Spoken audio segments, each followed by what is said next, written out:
He said to Noah, it's going to rain. Well, never was a cloud in the sky.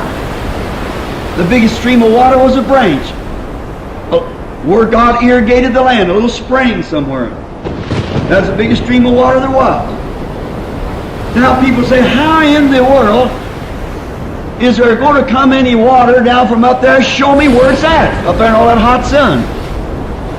If there ain't any up there, if God said build an ark and it's coming, it's my business to build the ark and get ready because it's coming. He's Jehovah Jireh. He can provide water up there. And the only thing He done was let man, foolish, silly man, do exactly with his science to bring to pass that what he knew would come. God never destroyed the world. Man destroys the world. God don't destroy nothing. God tries to preserve everything.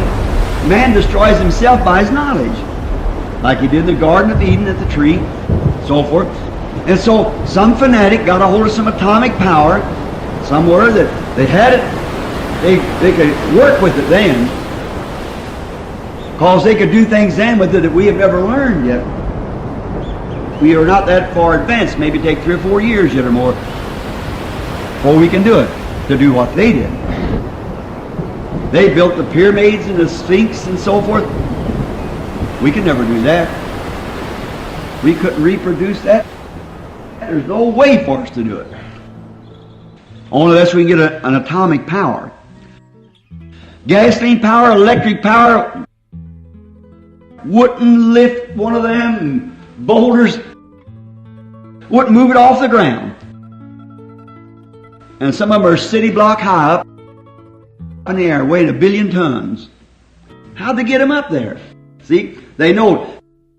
And they let that loose. Somebody let one of them atomic bombs fly into the screen of some others back in the days, because as it was in the days of Noah, as it was, that kind of a civilization, that kind of a smart people, as it was in the days of Noah, so will it be, so will it be in the coming of the Son of Man. A repeat of what it was. Amen. Here not long ago they dug up a modern waterworks. It was down here in Mexico before the antediluvian flood. You seen it? It's in the paper. Right? A modern waterworks, just like we have now, had sunk so far beneath the ground. Some atomic something covered it over. She just blew up and went over like that. See? Now, as it was in the days of Noah, smart man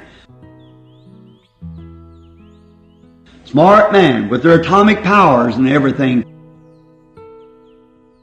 could build pyramids and sphinx and so forth. It's been man's idea since the very beginning of time to try to outsmart or do something greater than his Creator.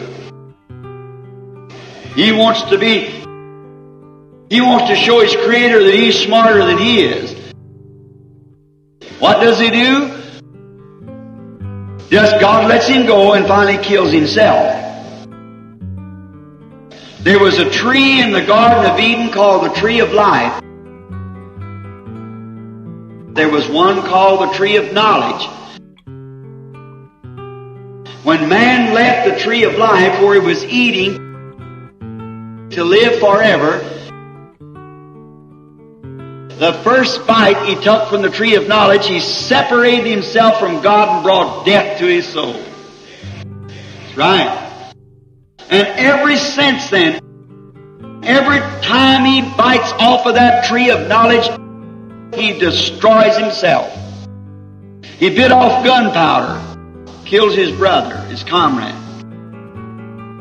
He bit off automobile, science.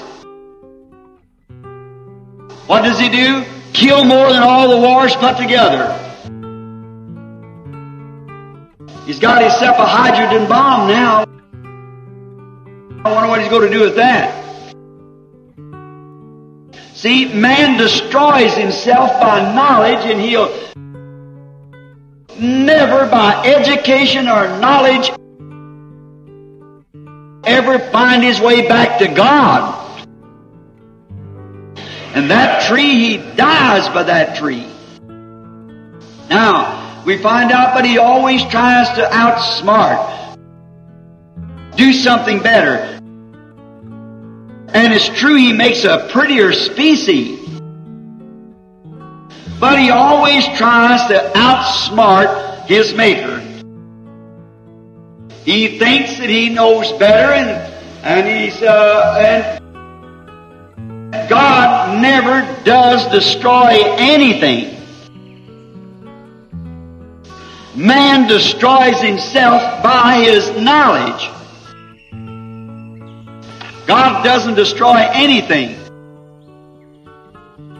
It's man by his knowledge destroys himself.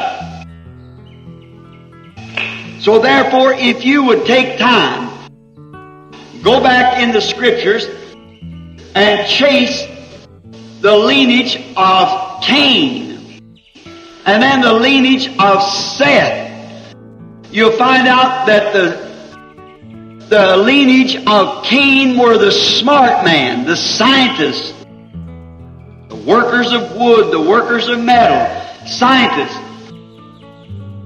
And they all perished in the antediluvian destruction. But the lineage of Seth were humble farmers, sheep raisers. Watch how they come down. That line of Seth, it come down a humble, righteous man, on down through Enoch, on down to Noah, to the end of the antediluvian destruction. Look at Cain's line. Become smart people, educated, science. Don't the Bible say, did not Jesus say that the children of this world are wiser than the children of the kingdom? Look at the side of Cain yesterday. Smart, educated, skeptic, very religious. See? Very religious. But scientists, builders, great man. Take great men. Look at Thomas Edison. Many great men. Look at Einstein. The brains of the world. So-called today, the brains of the world, but we don't try to use brains. We let the mind that was in Christ be in us and look to this world and call that so. Medical doctors, though, we salute them with whatever we have. But the most of those are skeptics, agnostics. Look at the smart and intelligent people today. They're on that side over there, the Cain side. But look at the humble and meek. As it was in that day, so will it be. But the work's to be cut short in this day. Because there's to be a raptured people taken out. Like Enoch. There's to be a people carried over. We're in that class this morning. The people is carried over like Noah was through the flood.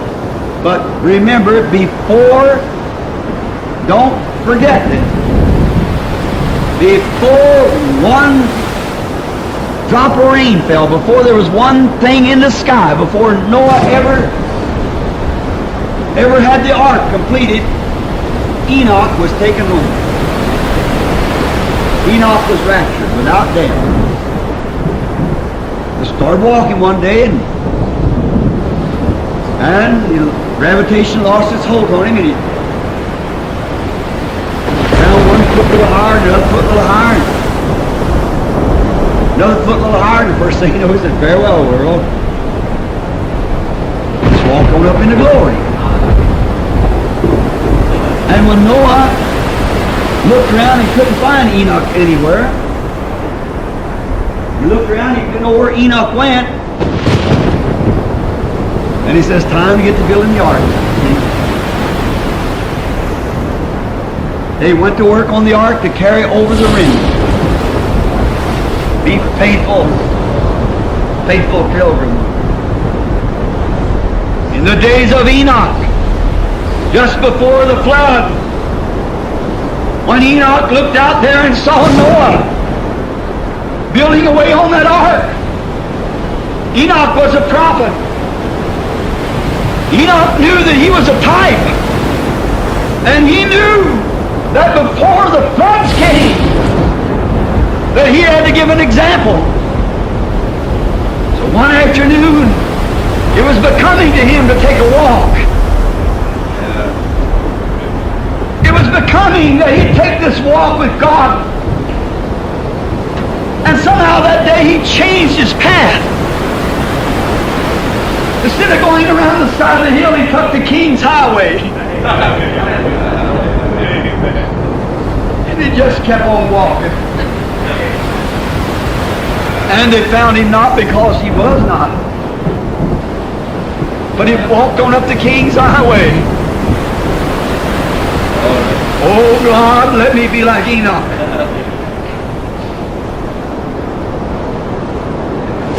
When the hour comes that I must take the path, let me find the King's Highway. I can see Enoch, as he knew it was becoming to him, for he was a prophet. He knew what was going to happen.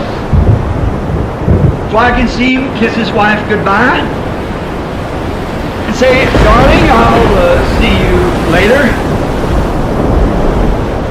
Take up his children and kiss them goodbye. And go down to his married son, his married daughter, and kiss them goodbye and say, where are you going, Father? Are you going out for a little walk? Yes, going for a stroll. But he never took the old familiar path that day. He took the King's Highway. And he went on to glory. It was becoming to him to do so. He didn't want to leave, but yet it was becoming to him that he fulfilled all righteousness. Because he was a type of the church today. He was a type of the church that's going to take an afternoon stroll one of these afternoons. We're going to strike the King's Highway, and away we'll go.